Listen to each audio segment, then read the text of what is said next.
vai começar agora, tá? A gente está trabalhando hoje com a Ana Martins Marques. A gente já está indo aí para o final, né? E então vamos continuar. Estão me ouvindo? Está tudo ok. Então, a aula de hoje é da UFPR, né? O livro das semelhanças, da Ana Martins Marques, tá? Então vamos lá. Qualquer coisa, gente, vocês me falam se vocês estão ouvindo ou não. Se vocês estão vendo os slides? Quando eu faço assim, vocês estão vendo?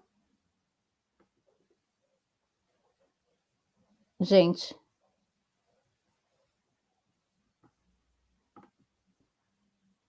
Sim, né? Taline, Amanda. Então vamos lá. Então tá aqui, gente, o livro das semelhanças. Só me respondam, gente, que daí eu fico mais tranquila, que eu sei que vocês estão ouvindo.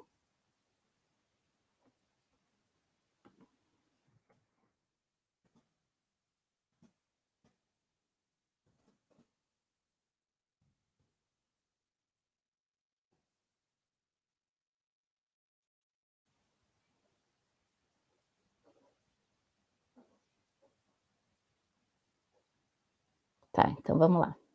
Então dá para começar. Então essa daqui, gente, é a Ana Martins Marques, tá? Esse livro que nós estamos trabalhando, que é o livro das semelhanças, que vai cair na Federal.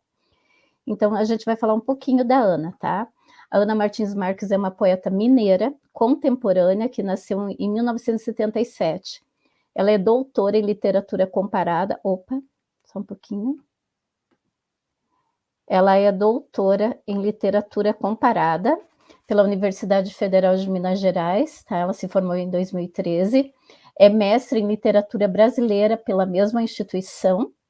Ela se formou aí em 2003 e tem graduação em letras pela Universidade Federal também de Minas Gerais. No mestrado, a Ana pesquisou a obra de João Gilberto Nou, tá? Que é um escritor gaúcho. Já no doutorado, ela pesquisou a literatura contemporânea e a sua relação com a fotografia.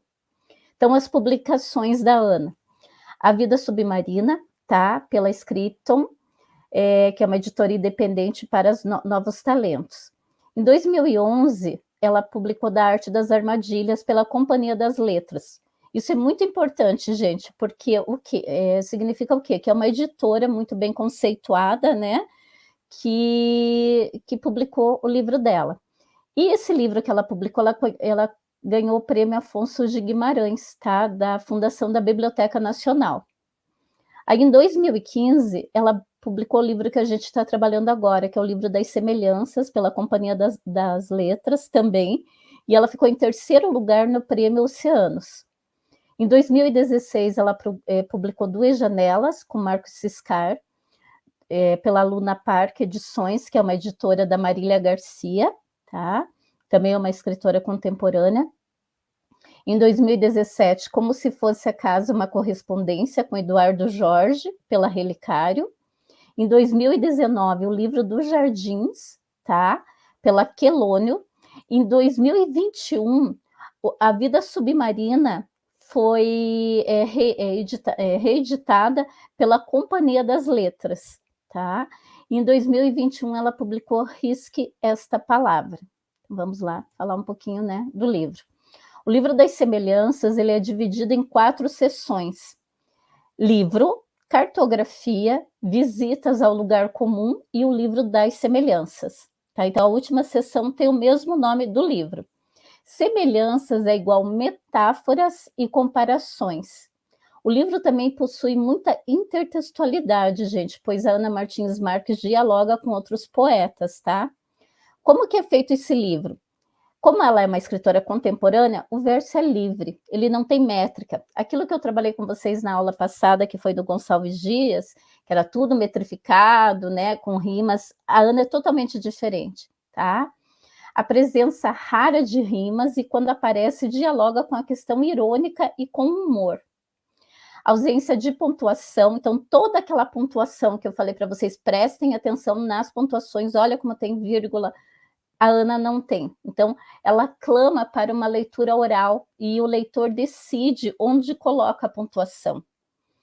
Ritmo da leitura, não só oral, mas também particular de cada leitor.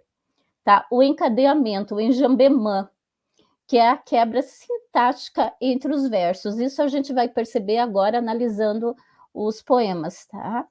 Então, aqui o enjambemã, que é a quebra, né, entre os versos. Aqui a Ana também, tá?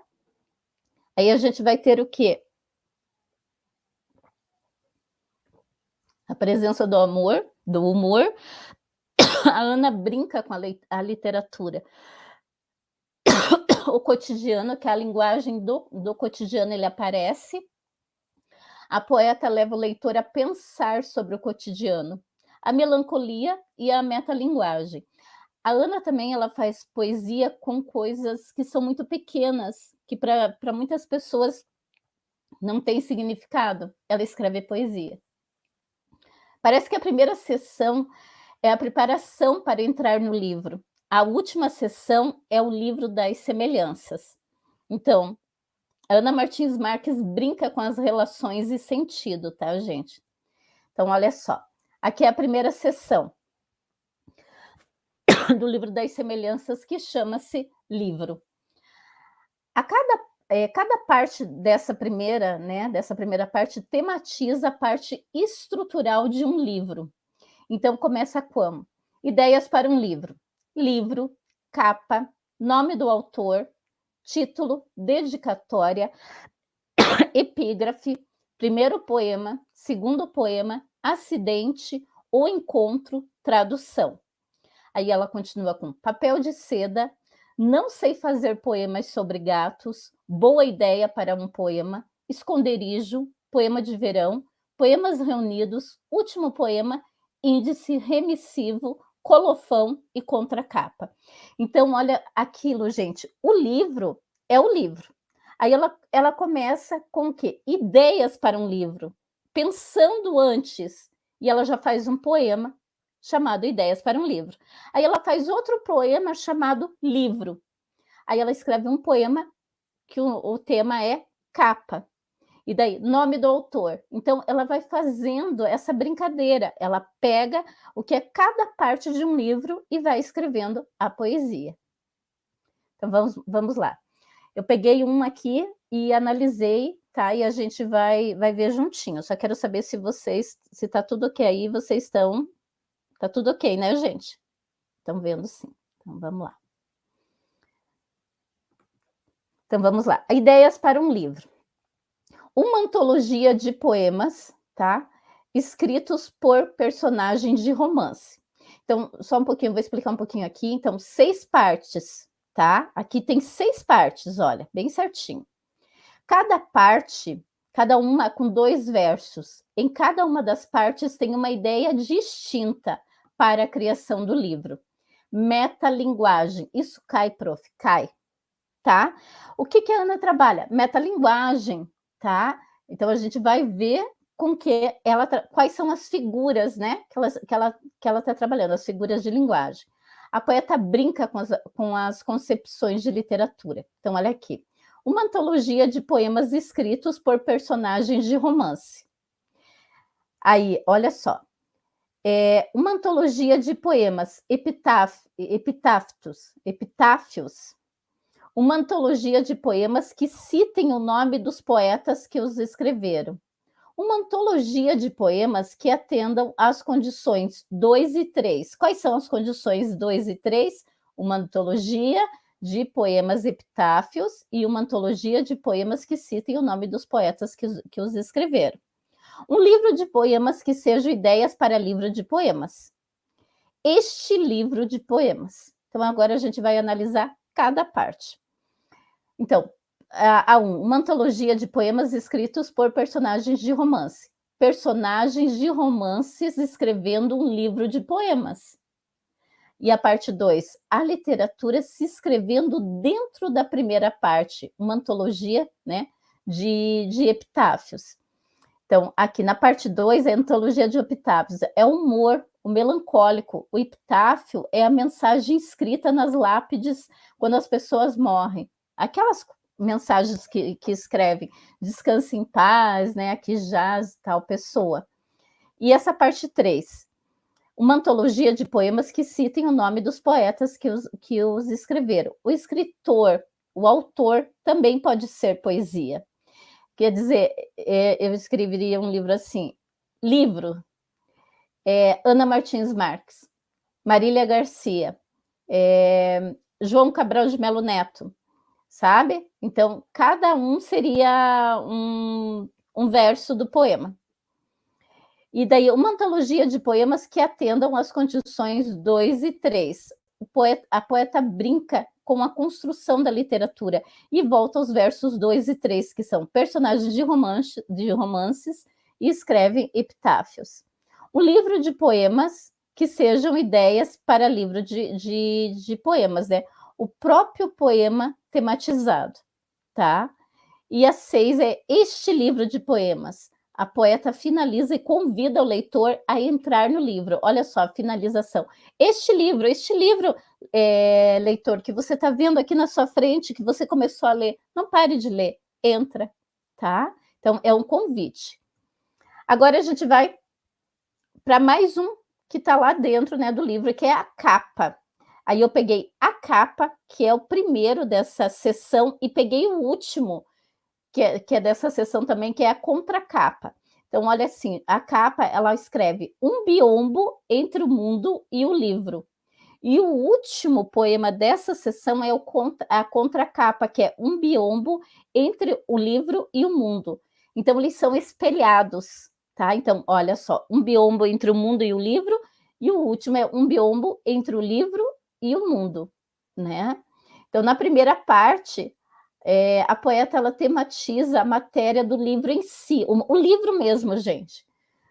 Afinal, nós temos capa, abertura e contracapa e fechamento, né? O livro aberto, enfim, ele vai fechando. E na última parte também. Então, os dois poemas são espelhados. Biombo é uma separação, tá? É aquilo que você usa, né? Que algumas pessoas usam para trocar roupa, enfim, ou até em alguns hospitais que separam uma cama de outra. A capa e a contracapa são separações entre o mundo e o livro, ou seja, entre a realidade e a literatura. Então, a capa, que é a primeira, e a contracapa, né, que é a última, enfim, ela vai fazendo essa separação, gente. O mundo está dentro do livro, tá? Apesar dos livros, a literatura tematizar a realidade, considerando a representação da própria narrativa dos romances, da ficção, é diferente, tá? Realidade e ficção, ela trabalha com isso. Temporalidade, a vida funciona de forma distinta dentro do livro. Então, ela é totalmente diferente do que a nossa vida mesmo. Então, aqui, o primeiro poema. Gente, esse primeiro poema eu enviei uma análise minha que eu fiz dentro da Federal e enviei para vocês, tá? Eu acho que vocês receberam, porque eu trabalho, né, também com a Ana. Então, assim, o primeiro poema. O primeiro verso é o mais difícil. O leitor está à porta. Não sabe ainda se entra ou só espia, se lança ao livro ou finalmente encara o dia. Aí a Ana para e vai para a segunda estrofe. O dia, 2 pontos. Contas a pagar, correspondência atrasada, congestionamentos, xícaras sujas. Aí a terceira estrofe. Aqui ao menos, leitor, não encontrarás. Aqui ao menos não encontrarás, leitor, xícaras sujas. Então aqui, gente, o que é o Ijabemã? O Ijabemã é isso daqui, ó. Você começa com a letra maiúscula, o verso é o mais difícil, o leitor está à porta. Então, ela não usa vírgula e ela já vai para o segundo verso. Isso são quebras de sintaxe que a gente fala, tá? Isso chama-se ejambemã no francês. Então, ela trabalha muito com isso. Os poetas contemporâneos trabalham muito com isso, gente, com essas quebras de sintaxe, com essas quebras selvagens que a gente fala, tá? E a Ana, ela não faz aquela contagem de versos como tinha nos outros sonetos, 4, 4, 3, 3. Não, ela não faz isso. Os versos dela são livres, não são metrificados, tá? Não tem aquela métrica que a gente fez na aula passada, que era contar, né? As sílabas poéticas, tudo isso ela não tem, tá? e ela usa muito pouca pontuação. Então, são vocês, são os leitores que fazem essa pontuação. Então, tem 3 estrofes, né? Tamanho de versos diferentes. No primeiro verso, a autora dá sentido ao início, como sendo o princípio de algo que é difícil e que o é, que vem do verbo ser, né? Ó, o verso o que vem do verbo ser, sinônimo de existir, aparece no verso, confirmando essa certeza. Ela segue no segundo verso, posicionando o leitor como uma visita que chegou, parou a porta, utilizando o verbo está em terceira pessoa, gente. O leitor está à porta. Quem está à porta? Ele, o leitor, né? Eu, tu, ele. Eu, primeira pessoa, tu, segunda pessoa, ele, terceira. Ele. Nesse sentido, a porta surge como uma opção de passagem entre o dentro e o fora, para alguém que nos versos não apresenta solidez. Poxa, eu sou leitor, eu abri, eu comecei. Será que eu continuo a ler? Ou não? Ou eu paro? Então, a porta que está ali é a entrada para o livro, tá? Então, surge a dúvida de alguém que abre o livro e não sabe se entra ou inicia a leitura, lendo apenas as primeiras linhas do poema, ou se amplia a leitura lendo quase todo o poema. Na primeira estrofe, existe uma indecisão em que o eu poético... Opa! Tem alguém falando comigo? Ah, tá. Em que o eu poético, tá, gente? Vamos lá, vamos continuar. Em que o eu poético, ele... Deixa eu achar aqui... Surge a dúvida, né, de alguém que abre o livro e não sabe se entra ou se inicia. Na primeira estrofe existe uma indecisão, em que o eu poético está em duelo consigo e com o leitor. E nesse caso, é seu principal objetivo. O leitor é o seu principal objetivo. A Ana quer que leia, né? Sendo que esse pode doar-se ao livro ou ignorá-lo, seguindo a rotina do dia. A literação ocasionada pelo S, tá? Aparece na primeira estrofe, levando a dúvida, tá? Ó, então, se lança ao livro, ou só, né? Ou só espia, ou se lança ao livro. Então, aliterações, gente, tá? O professor Bruno deve ter trabalhado isso também com vocês. Ele trabalhou as figuras, eu também mandei material para vocês de figuras de linguagem, então vocês sabem o que são essas aliterações. Então, Ana Martins Marques utiliza 2 pontos para enumerar a segunda estrofe, dentro de uma sequência, tá? Dos versos que criam uma atmosfera do cotidiano, das pessoas comuns. A poeta contemporânea faz uso de objetos do cotidiano, como xícaras, e esse leitor é reconhecido pelo pronome pessoal tu leitor, tá? A poeta utiliza xícaras com um grau de subjetividade, em que o objeto se torna íntimo da autora, no momento da criação do poema, que é uma arte, ao mesmo tempo, torna-se personagem. Então, xícaras, elas acabam tornando-se personagens, tá? Que está no plural, e passa a ser símbolo do acúmulo, né? Por quê? Porque não é uma xícara, são várias xícaras. Então, assim, aqui ao menos o leitor não encontrará xícaras sujas. No livro não terá xícaras sujas, né? Mas ela, enquanto escritora, enquanto ela vai escrevendo, ela vai tomando café e vai acumulando as xícaras. E leva também a uma memória, tá? A uma atmosfera prosaica. Esse poema, ele é prosaico, gente. Ele é uma narrativa, na verdade. Ele não é todo rimado, ele não é dessa forma. Então, é uma prosa, tá? É uma prosa poética. Então, esse é o primeiro poema. Daí depois, gente, vem o segundo poema, tá? O segundo poema, a Ana, ela trabalha, como eu falei para vocês, com intertextualidade, ela trabalha com referenciação e ela trabalha com citação. Depois eu vou abrir o livro aqui para vocês e a gente vai ver como funciona isso, tá? Muitos poemas ela faz para outras pessoas, porque é pessoas que ela leu e estudou. Então, a Ana, além de ser uma poeta, ela também é pesquisadora, gente, uma excelente pesquisadora. Tá bom? Então, vamos lá.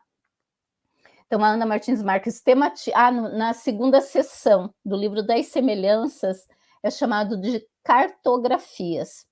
A Ana Martins Marques, ela tematiza os mapas, tá? São metáforas, comparações de mapas com a vida e com o amor. A principal temática é o lirismo amoroso, gente. O diálogo do eu lírico com a pessoa amada, tá? E esse amor é feito de encontros e desencontros ao longo dos poemas, presença de viagem e de fronteiras.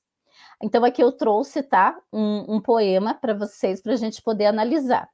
E então você chegou como quem deixa cair sobre o mapa, esquecido sobre a mesa, um pouco de café, uma gota de mel, cinzas de cigarro, preenchendo, por descuido, um qualquer lugar até então deserto. Então, sobre o que fala esse poema? O lirismo amoroso. Você, tá? É um outro você. Os versos são livres, sem rimas, o efeito desse você chegando na vida do eu lírico, tá? O você chega, e esse alguém que chega deixa cair sobre o mapa um pouco de café, uma gota de mel, que é doce, né? E cinzas de cigarro. O cigarro aparece constantemente na poesia de Ana Martins Marques, principalmente no último livro dela, tá? E esse você preenche pelo acaso da vida e pelo descuido espaços vazios no mapa e na vida do eu lírico. Então ele chega e ele vai preenchendo.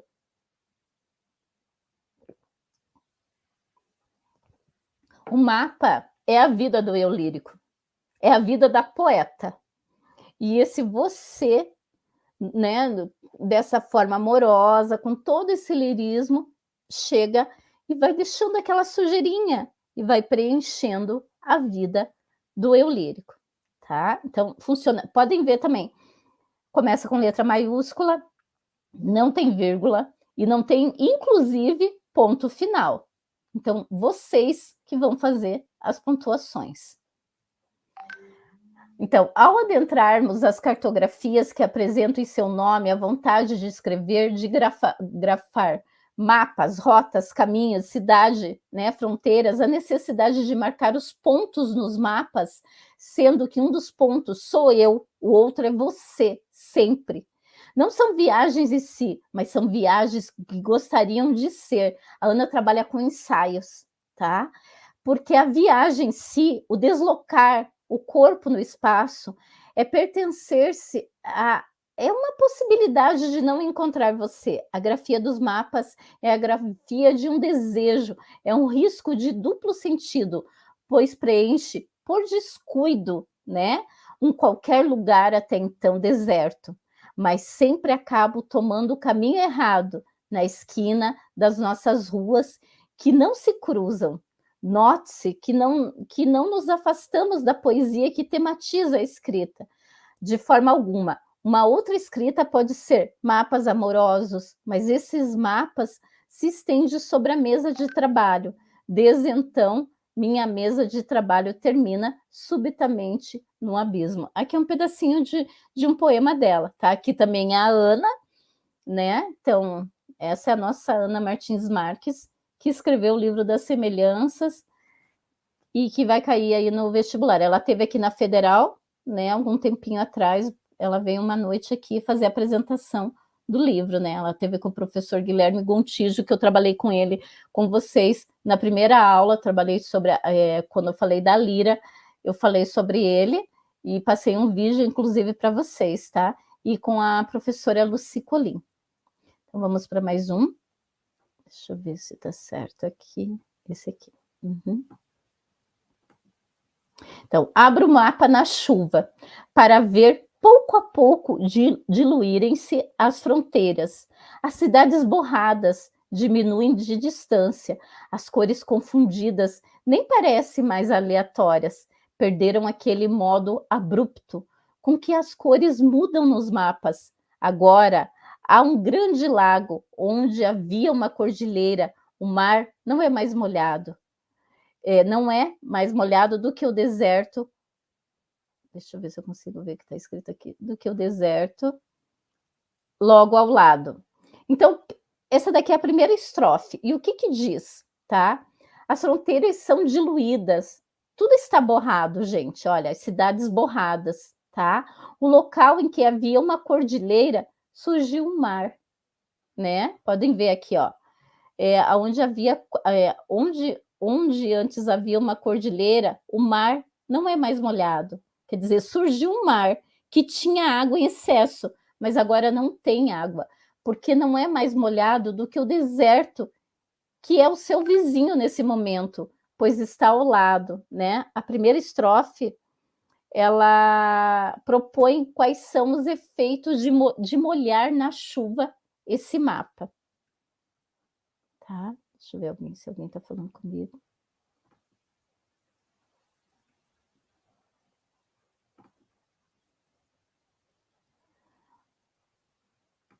Tá, deixa eu ver. E agora está passando o slide, Amanda?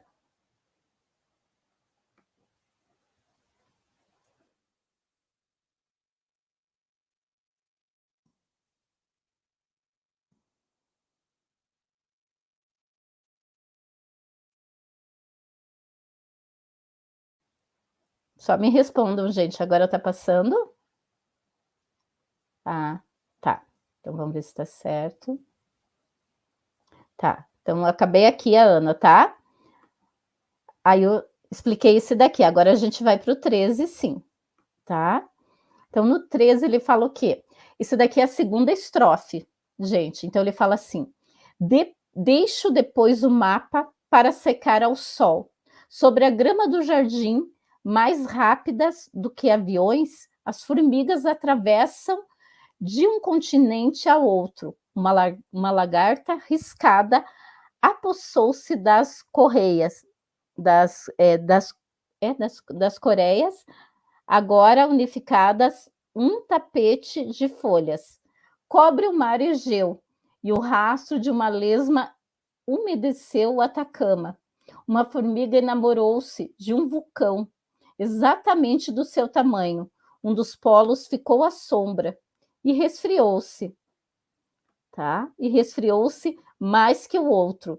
De longe, não sei se as moscas ou os nomes das cidades. Aí ele continua, tá? Daí a gente já termina. Então vamos analisar esse daqui.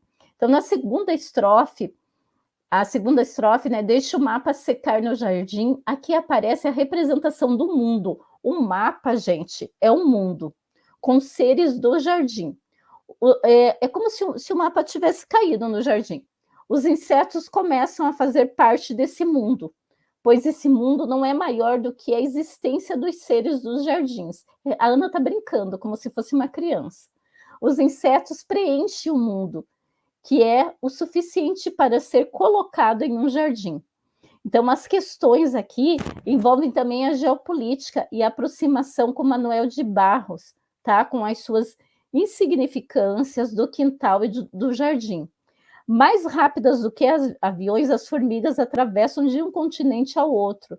A formiga, um ser minúsculo, é mais rápida que um avião com toda a sua tecnologia, capaz de cruzar todos, né? Cruzar todo esse mapa, né? E continentes. Então, ela é muito rápida, mais rápida que o avião. A simples lesma umedece o deserto do Atacama. Então, olha, o mundo já é dos insetos, tá? E aqui,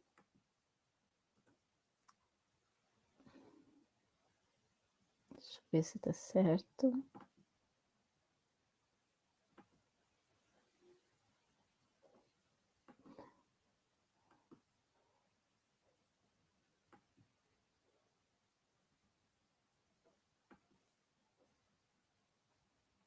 Tá, aqui agora, gente. Então, aqui, a Ana coloca: penso que se deixasse o mapa aí, tempo bastante, Em algum... Opa!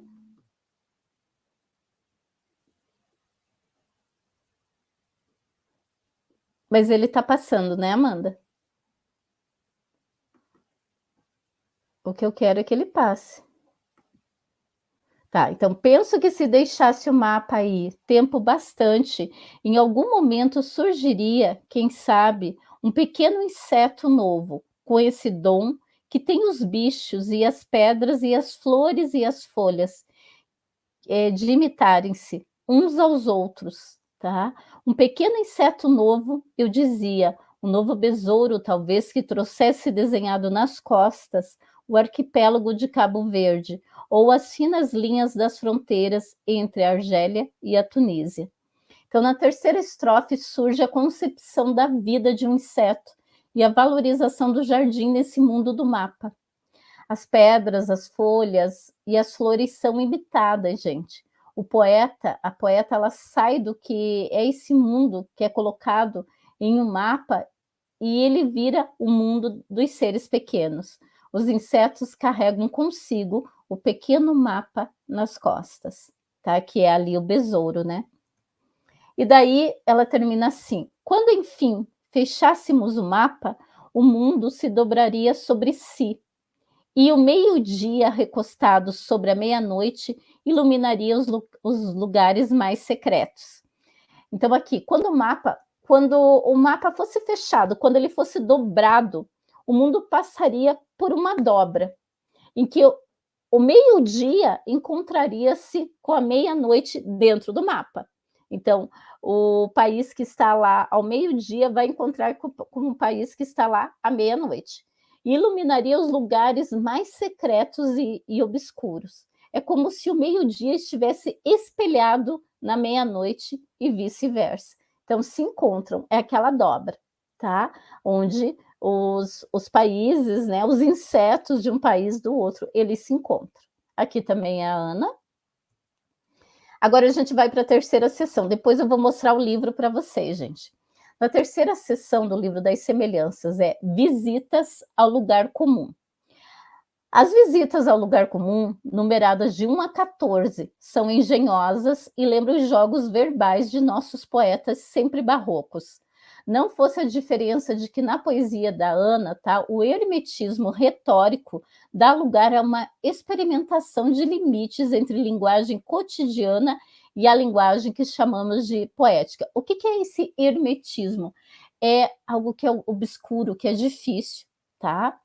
Em seu livro e em toda a sua obra, essas duas linguagens semelhantes ao olho nu entrelaçam-se e precisam de visão acurada para que se lhes perceba a diferença. E nesse momento do livro das semelhanças que aparece esse atrito entre linguagens e fronteiras, né?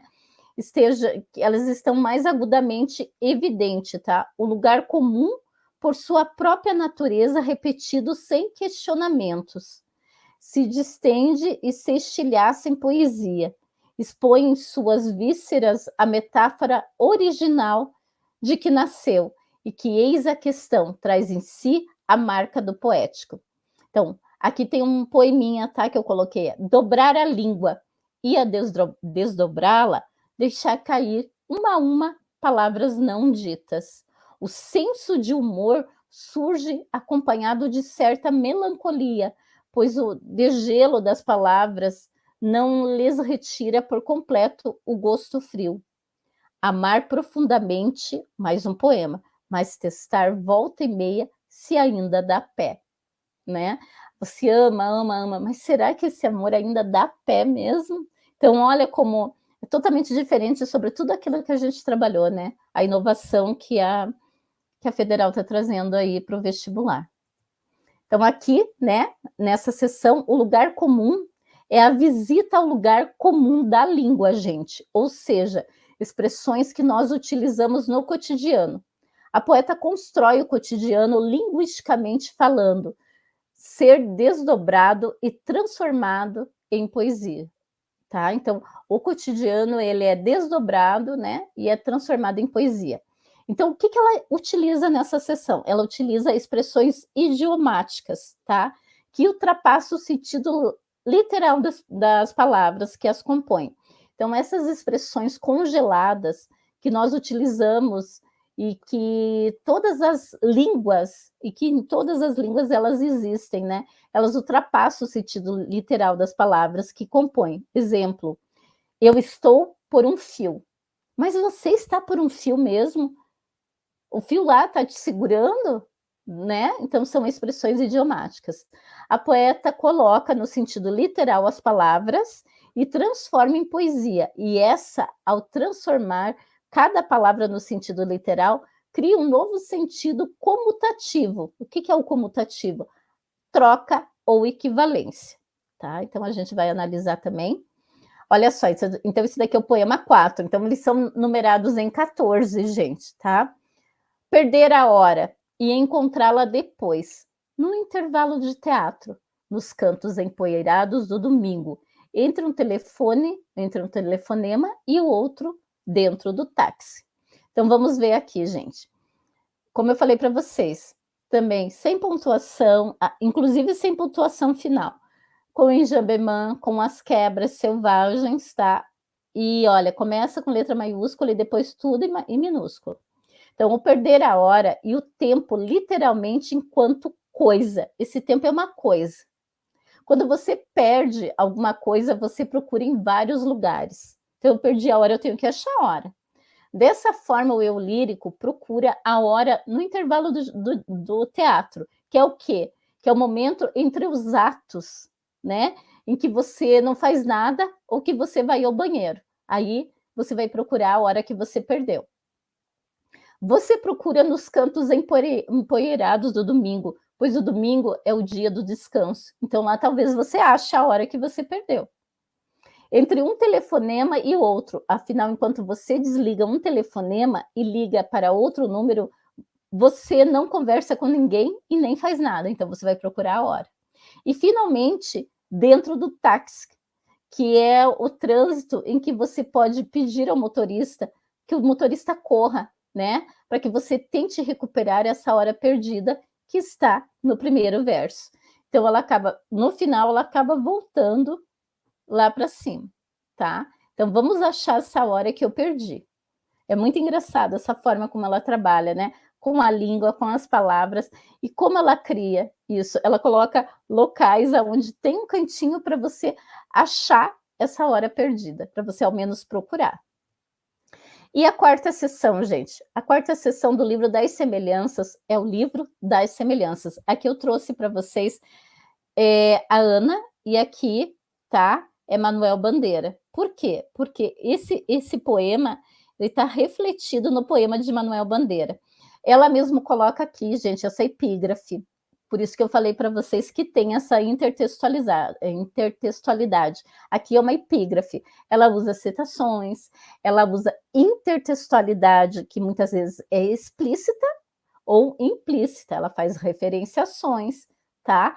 E a implícita a gente tem que estudar bastante para conseguir achar. Então, você tem que ser leitora de muitos poetas, aí você consegue, né, estudar. Então, vamos ver. A imagem e a realidade. O poema, né, refletido de um poema de Manuel Bandeira. Refletido na poça do pátio, o arranha-céu cresce para baixo. As pombas, 4, voam no céu seco, até que uma delas pousa na poça, desfazendo a imagem. Dos seus tantos andares, o arranha-céu agora tem metade. Então, nesse poema, Ana Martins Marques dialoga, né, com Manuel Bandeira, e o poema dele chama-se A Realidade e a Imagem, e o dela, A Imagem e a Realidade. Espelhado, gente, tá? Então, é o que eu falei. Ela trabalha com essa intertextualidade. Então, agora a gente vai para frente para explicar um pouquinho isso. A realidade e a imagem. Esse daqui é o poema do Manuel Bandeira. Eu vou explicar um pouquinho o dele e daí a gente vai para o da Ana. O arranha-céu sobe no ar puro, lavado pela chuva, e desce refletido na poça de lama do pátio. Entre a realidade e a imagem, no chão seco, que as separa, 4 pombas passeiam. Então, Manuel Manuel Bandeira escreveu esse daqui. Então, sem dúvida, o poema retrata a paisagem urbana, muito comum. Talvez o poeta estivesse numa praça, lendo o jornal, os olhos um pouco acima das notícias, um prédio refletido numa poça d'água, e entre a poça e o arranha-céu, 4 pombas ciscando. Então, gente, o Manuel Bandeira é um poeta moderno, modernista, tá? E a Ana dialoga. A Ana não dialoga só com ele, ela dialoga com Manuel Bandeira, ela dialoga com João Cabral de Melo Neto, ela dialoga com quem mais? Ela dialoga com Carlos Drummond de Andrade, ela dialoga também com Ana Cristina César, que é uma poeta marginal, tá? Ela dialoga com vários também que não são brasileiros, então ela dialoga com muitos. O olhar míope do poeta, do Manuel Bandeira, no entanto, refez, viu demais. Um arranha-céu brota do chão duro, vegetal que insiste na calçada depois de um dia chuvoso, ou ainda, né, o que é mais grave, escala o céu, o arranha, né, numa tentativa de superar a própria estrutura, as próprias pilastras, a alvenaria, num gesto heróico. O arranha-céu sobe no ar puro, lavado pela chuva. Ao mesmo tempo desce, né, e se encolhe ao tamanho de uma poça no pátio. E desce refletido na poça de lama do pátio. Não é a poça que reflete no pátio, não? Ou é o prédio que desce a poça para se refrescar? Talvez, ou talvez para ser traduzido, interpretado em uma imagem, em um poema, em um outro olhar, para compreender a sua insuportável altura, para ver onde vai parar o seu resto. Tá? Então, isso daqui é a parte do Manuel Bandeira. Bandeira chamou de realidade esse arranha-céu insatisfeito, e a sua imagem na pocinha d'água chamou fantasia e arte. O reflexo na água acompanha o real, já que o prédio não para de subir, ou seja, o reflexo é sincero e está em paz consigo. Não é ele que se desespera em esticar o pescoço, apenas espelha o absurdo das coisas sem fim. E olhar a imagem é bem mais fácil do que olhar para cima, arriscando um torcicolo. Já a pocinha d'água, que também é real, deve estar se aprofundando para receber a imagem interminável do arranha-céu. Insatisfeita com seu tamanho e com o do prédio que teima, né, em lhe descer, encontra no esforço de suportar a sua imagem sua função, sua razão de ser. E o que está entre a poça e o prédio? Quer dizer, o que está entre as realidades possíveis? Quer dizer, e o que ainda não foi refletido? Acho que o real ainda não foi refletido, ainda não interpretado, não faz sentido, é seco à espera de reflexo. É como 4 pombas estúpidas rodando num pátio, entre a realidade e a imagem no chão seco que as separa. 4 pombas passeiam. Manuel Bandeira não reproduziu o real, interpretou-o como todo tocar humano, e o mundo que está aí, que vemos quando nos espreguiçamos, só ganha sentido e existência com as nossas interpretações. Jamais vemos as coisas, a história, a vida, a morte, as pedras, a sociedade, a paz, a guerra. Vemos o reflexo de tudo isso na pocinha de água, bem mais fácil e sincero de olhar. Tá, gente? Então, assim que é o poema dele. Agora a gente vai para o da Ana de novo. Deixa eu ver se está tudo ok.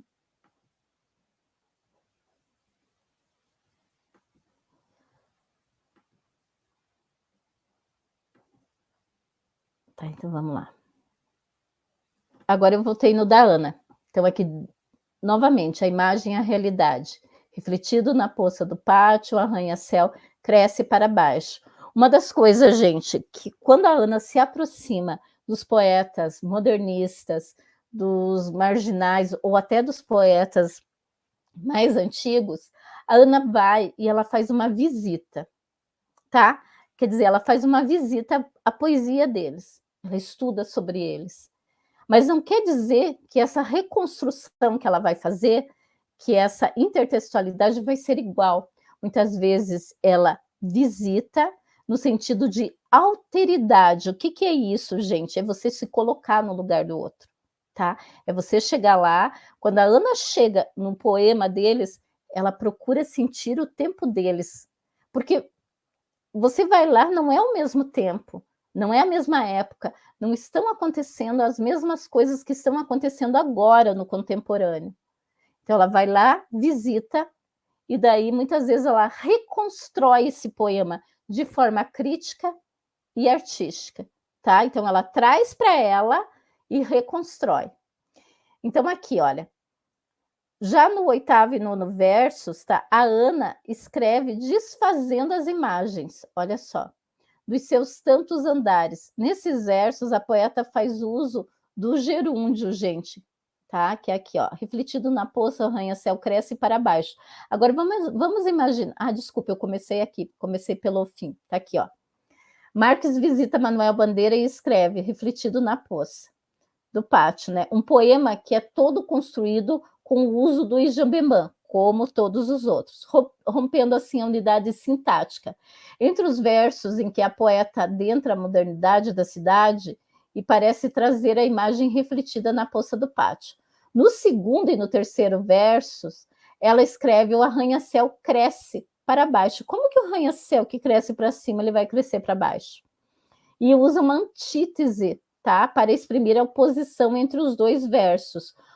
O arranha-céu cresce para baixo. É uma antítese. No 4º e no 5º versos, as pombas, 4, que também estava lá, né, no poema do Bandeira, voam no céu seco. Por quê? Porque não está mais chovendo. Demonstra que o céu estava seco, pois não estava chovendo.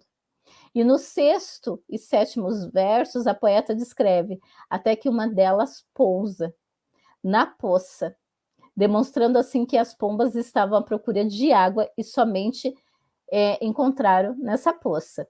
Já no 8º e 9º versos, a Ana, ela escreve, né? Desfazendo a imagem dos seus tantos andares. Nesses versos, a poeta faz uso do gerúndio, então, desfazendo, né? Esse gerúndio, desfazendo, indicando uma ação contínua, tá? Que ela não tem fim, que não foi finalizada e volta novamente ao início do poema, esclarecendo que a imagem refletida na poça era um arranha-céu, ou seja, o alto edifício que está na cidade, que com toda a sua beleza é desfeito por 4 pombas frágeis, ficando pela metade. E isso aparece nos últimos versos, e que o arranha-céu agora tem metade. Tá? Então, quer dizer, aquele edifício enorme, né, que estava refletido, que choveu, ficou aquela poça, ele ficou refletido na poça. 4 pombas que estavam à procura de água não acharam, mas acharam a poça. Uma delas vai e toca, e ali o arranha-céu fica pela metade, né? Um arranha-céu que está sendo refletido, ele fica pela metade. Tá? Então, esse daqui é esse poema, né, que ela conversa com o poema do Manuel Bandeira. Outro que eu acho muito bonito, gente, que é... A Ana dialoga muitas vezes com o Drummond. Os poemas de Drummond, às vezes, eles falam num tom assim mais de oração, até quando ele fala de Minas, porque Drummond ele fala de Minas, que, né, Itabira, principalmente, que foi onde ele nasceu, mas ele fala também do Rio de Janeiro, né? E esse poeminha que a Ana ela escreve, esse não é o primeiro poema dela, e também não é o último, tá? Porque no último livro tem mais poemas falando de Minas. Então, Minas, se eu encostasse meu ouvido no seu peito, ouviria o tumulto do mar, o alarido estridente dos banhistas cegos de sol, o baque das ondas quando despencam na praia. Vem, escuta no meu peito o silêncio elementar dos metais. Gente, eu fico muito emocionada quando eu leio esse poema. Por quê? Porque o Drummond, apesar que o Drummond viveu bem antes, né, das tragédias de Brumadinho e de Mariana, parece que ele sabia o que ia acontecer. né? Porque isso já está há muito tempo, né? Que essas empresas vêm de fora para explorar esse minério que tem em Minas Gerais, e ali, gente, vão desaparecendo montanhas. Então, está mudando, né? Toda a parte, enfim, o que uma montanha que eles viam não existe mais, sabe? Que eles viam, que eles nasceram vendo aquela montanha e de repente ela desaparece. Então, isso é difícil a gente entender assim, né? A gente vê desaparecer árvores para eles. Eles cortam as árvores para construir casas, enfim. Agora, montanhas desaparecer é difícil, né? Então, aqui, a Ana ela faz uma homenagem a Minas Gerais. Eu trouxe aqui o mapa de Minas para vocês, mas é uma homenagem a Minas Gerais em que a poeta trabalha com a linguagem, mas também ela pede pelo silêncio. Esse silêncio que poderia vir de Brumadinho e Mariana, antes de acontecer os desastres dos rompimentos das barragens e que deixou impactos ambientais que jamais serão recuperados. A poeta pede, e como em uma oração ela clama pelo silêncio dos metais. Então, gente, ela pede que tudo isso pare para que o estado dela possa continuar, para que não tenha mais essas tragédias, tá? Então, aqui ela fala do que está acontecendo com Minas Gerais, né? Esse pessoal que vem de fora e que acaba destruindo aí o estado dela, tá? Bem, aqui agora a gente vai ver, tá aqui a Ana também, e a gente vai ver vai ouvir um pouquinho a Ana, tá? Só um pouquinho. Vocês conseguiram ver a apresentação, né? Então agora, deixa eu ver se eu consigo. Eu tenho que abrir outro no YouTube aqui, será? Bom, primeiro eu quero mostrar o livro para vocês. Quero ver se eu consigo compartilhar com vocês. Vamos lá. Esse aqui é o livro, eu deixei para vocês lá no Class e no Drive, tá? Mas a gente vai ver algumas coisas que são bem importantes que eu falei para vocês agora, mas que são bem importantes para vocês, enfim, para vocês aqui o livro. Estão vendo, né? Só me digam se vocês estão vendo. Estão, né? Então tá. Então agora vamos trabalhar um pouquinho com o livro, tá? Deixa eu abrir ele. Tá aqui, gente. Então esse é o livro das semelhanças que eu postei para vocês. Então aqui, ele começa, né, pela Companhia das Letras. O que eu falei para vocês? Sumário. Ideias para um livro. Então, essa daqui é a primeira seção. Livro, capa, nome do autor, né? Título, dedicatória, epígrafe, primeiro poema, segundo poema, o acidente, o encontro, tradução, papel de seda. Por que esse papel de seda? Porque antigamente no meio dos livros e dos cadernos vinha com papel de seda, tá? Não sei fazer poemas sobre gatos. Boa ideia para um poema. Escondi. Live streaming is on. Aí, gente, então vamos terminar aqui, tá? Então, como eu falei para vocês, deixa eu colocar aqui de novo. O livro, ele é como? Então, foi esse livro que eu postei para vocês, né? Então, aqui, esse é o livro das semelhanças, aí ele começa com sumário, aí visitas, né? Aí começa com ideias para um livro, o livro.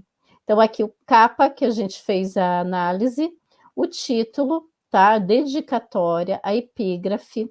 Então, esses são os poemas. O primeiro poema, o segundo poema, ele é dedicado a Paulo Henriques Brito. Então, quer dizer que a Ana tem uma intertextualidade aqui com ele, ela conversa com ele e ela escreve, né? Aí vem acidente, o encontro, tá? Esse encontro é bem engraçado, porque ele fala assim, um encontro. Combinamos de nos encontrar num livro, na página 20, linhas 12 e 13, onde se diz que privar-se de alguma coisa também tem seu perfume e sua energia. Então, aí quando você vai para aquela página, tá na página 20, nas linhas 12 e 13, você encontra alguma coisa, tá? Combinamos de nos encontrar no mapa, depois da terceira dobra entre as manchas de umidade e a cidade circulada de azul. Então, é interessante, tá? Tradução, ela escreve sobre traduções, papel de seda, como eu falei para vocês, tá? Que ficava no meio dos livros. Aqui, gente, não sei fazer poemas sobre gatos. Esse daqui ela escreve para Ana Cristina César, tá? Então, que a Ana tinha um gato e a Ana Cristina César, né, que era poeta, né, da época dos marginais, né? E a Ana Martins Marques também tem um gato. Então, às vezes, você está ouvindo algum vídeo dela, você vai ver ela conversando, vai ouvir o gatinho dela miando. Boa ideia para um poema, o esconderijo. Olha aqui, esse daqui, involuntariamente plagiado do poema Aos Vivos Devem Ultrapassar os Mortos, de Robert, né, em tradução de Virna Teixeira, publicado no número 17 da revista Inimigo do Rumor, tá? Então, aqui nessa revista, foi uma revista que ela saiu durante um tempo, e ela só tinha poesia contemporânea. É bem, bem interessante. Aí, poemas para verão, poemas reunidos, tá? O último poema, aí colofão, tá? Contracapa, e daí vem as cartografias, que vem os mapas. Esse da cartografia é como se fosse um mapa só que ela divide, como se fosse um poema só que ela divide em folhas, tá? Ela divide em folhas. Então, aí parece que eles são divididos, mas ele é um poema só. Aí depois nós temos o quê? Nós temos o Visitas ao Lugar Comum, tá? Que é aquele, daí são 14, né? Quebrar o silêncio e depois recolher os pedaços, né? Então ela vai te dividindo. Esse daqui é aqueles que eu falei para vocês, da forma como ela faz. E o último, que é o Livro das Semelhanças, tá? Então aqui, que daí ela conversa, né, com Manuel Bandeira, tá? Então esse é o Livro das Semelhanças. Esse é o livro que tem bastante metáforas, tá? Que vai ter antíteses, tá? Que tem poucas rimas, que tem bastante jambemã, que é a quebra da sintaxe, tá? Que tem melancolia, que tem humor, mas que tem amor também, tá? Então, de que forma que se forma esses poemas? Como é contemporâneo, gente, o contemporâneo ele ainda está sendo criado, ele ainda não, ele pode mudar, tá? Mas a Ana, como eu falei para vocês, ela trabalha com intertextualidade, tá? Olha aqui para Maria Esther Maciel, tá? Ela trabalha com intertextualidade, ela dialoga, tá? Com outros poetas, ela escreve sobre objetos, olha aqui, faca. Quem é o outro poeta que escreve sobre faca? João Cabral de Melo Neto, tá? Que também escreve sobre faca. Então, tem essas intertextualidades implícitas também, tá? Então, olha, um beijo, tá? Esse daqui pro Vitor Giklovski, tá? Que ela vai, são pessoas que ela lê e que ela vai escrevendo também sobre eles. Como eu falei, ela é pesquisadora, ela é muito estudiosa e ela acaba escrevendo também, tá? Então, esse daqui que é o Livro das Semelhanças, esse é o livro que vai cair na Universidade Federal do Paraná. Então, a gente está terminando esse livro, gente, e né? Deixa eu só mostrar para vocês aqui quais são os livros, tá? Que eu tenho aqui da Ana. A Ana, primeiro, ela publicou esse daqui, tá? Que é A Vida Submarina, esse livrinho aqui, pela Scripton, como eu falei, que é uma editora independente, né? Então, ele aqui, ele vai ter a orelha assinado por quem? Aqui. Ele tem pelo Murilo Marcondes de Moura, tá? Depois, esse livro aqui, ele foi editado novamente o ano passado, em 2021, pela Companhia das Letras. E ele ficou como? Ele ficou assim, tá? A Vida Submarina. Então, ele diminuiu o tamanho, ele não tem a orelha assinada, esse aqui, como aquele ali, tá? Ele não tem. Ele é menor, porém, ele tem todos os poemas que tem no primeiro livro. Aí, depois, ela escreveu qual? A Ana escreveu esse daqui, Da Arte das Armadilhas, tá? Esse daqui ela ganhou o prêmio Afonso de Guimarães, né? Ele também, esse daqui não tem tem sim, a orelha é assinada pelo Armando Freitas Filho. Também é um poeta, e ele fala que ele vê a Ana como ele, tá? Que ele se sente íntimo da Ana. Depois ela escreveu esse daqui, que é o Livro das Semelhanças, que ele não tem a orelha assinada, tá? Mas que é um livro muito bonito, e esse que vai cair na Federal. Depois a Ana escreveu qual? A Ana escreveu esse daqui, Duas Janelas, que é um livrinho pequenininho, com o Marcos Ciscar, tá? É um livro pequeno, mas muito bonito, então eles escreveram, né, em parceria, os dois, em dupla. Não tem a orelha assinada, tá? Mas é muito interessante esse livro também. Aí, o Marcos Ciscar é professor da Unicamp, tá? Aí ela escreveu esse aqui, que é um livrinho também pequeno, mas um livro muito bonito. Ele é todo azul, olha só como ele é por dentro, tá? Muito bonito. Ela escreveu como se fosse a casa, né? Uma correspondência com o Eduardo Jorge de Oliveira, tá? Eles escreveram em parceria também. Quando que a Ana escreveu esse livro? O Eduardo, ele viajou para Paris, e a Ana, ela alugou o apartamento dele e ficou morando no apartamento dele. Aí os dois trocavam e-mail e eles escreveram o livro, tá? É um livro muito bonito. Depois ela escreveu Os Jardins, que eu não tenho, tá? Esse livro. É um livro, ele é todo artesanal, ele é feito à mão, enfim, é um livro muito bonito. Ela fala sobre vários jardins, os jardins japoneses, os jardins franceses, né? Escreve sobre jardins para muitas poetas, e esse livro parece que ele vem com algo para você plantar também. Esse daqui foi o último da Ana, tá? Que é o Risque Essa Palavra, que também ele é muito bonito, né? E aqui a Ana trabalha de uma forma um pouquinho diferente, mas ela fala de Minas também, ela fala do João Cabral de Melo Neto, tá? Ela dialoga também com outros poetas. Mas o que nós trabalhamos hoje e o que vai cair na Federal é esse aqui, gente. É o Livro das Semelhanças, tá? Então, a gente fez a análise, eu falei para vocês sobre, né, a forma como ela trabalha. Então, gente, a Federal perguntando para vocês, é certeza que cai, tá? Por quê? Porque saiu aí o Milton Antum, né? E saiu o Lima Barreto, tá entrando aí a Ana Martins Marques e a Carolina, que a gente também vai trabalhar. Faltam agora 2 obras, tá? Passando esse da Ana, falta a Carolina, que é o Quarto de Despejo, né? E mais uma obra. E daí a gente finalizou, né? A gente vai ter aí 2 aulas a mais, que eu vou falar um pouquinho para vocês das escolas novamente, porque cai no Enem, o que cai no Enem são as escolas, tá? Que a gente passou por todas, mas eu vou fazer uma revisão com vocês das escolas e vou falar um pouquinho aí de alguns poetas que estão mais próximos, que são mais vistos assim para cair, tá?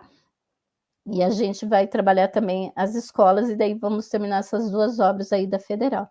Mas agora vocês já viram toda essa diferença, eu trabalhei com vocês na última aula, o Gonçalves Dias, vocês viram, né, como ele é todo metrificado, como ele é, enfim. E a Ana é totalmente diferente, porque ela é contemporânea, então tem bem essa diferença aí, tá, gente? Então, assim, agora procurem descansar, né, a gente fez aí uma análise bem minuciosa do Livro das Semelhanças, que com certeza vai cair, porque até a Ana teve aqui na Federal, né? Então, assim, fiquem preparados. A gente fez uma análise muito boa e muito, né, minuciosa, vendo detalhes que a gente sabe que vai cair mesmo. E na próxima aula aí a gente já vai ver a Carolina, tá? E eu vou ter uma aula antes com vocês aí, vou ter 2 aulas, a gente trabalhando as escolas aí, trabalhando alguns poetas mais específicos que a gente está sentindo aí que vai cair. Tá bom, gente? Então procure descansar agora e tenham uma boa noite, tá? Eu vou postar o material no Class, no Drive para vocês, e vou postar algumas perguntas da Ana Martins Marques do livro das Semelhanças, tá bom? Boa noite, gente.